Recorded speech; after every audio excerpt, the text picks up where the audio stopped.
नमस्कार। ए भिडियो आम देखा आसंता काली हवाक दशम श्रेणी बोर्ड परीक्षा ओडियार मोस्ट इम्पोर्टाट 5टी एसे मध्यरु गोटे एसे निहाती आसिबो।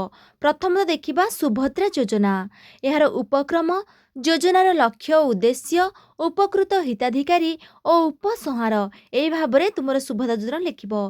तापर 2 रे आसिबो शीत ऋतु, उपक्रम, प्रकृतिर रूप, पर्वपर्वाणी और पिठापणा, उपसंहार यही सोपान तुमे शीत ऋतुटी को भी लिखिपर।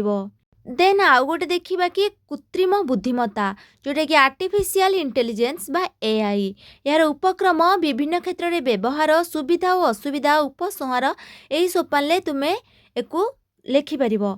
तापर आम देखा नारी सशक्तिकरण, यार उपक्रम, समाज रे नारीर भूमिका, शिक्षा और स्वावलंबन, उपसंहार यही 4टी सोपान तुमे नारीर सशक्तिकरण लिखिब।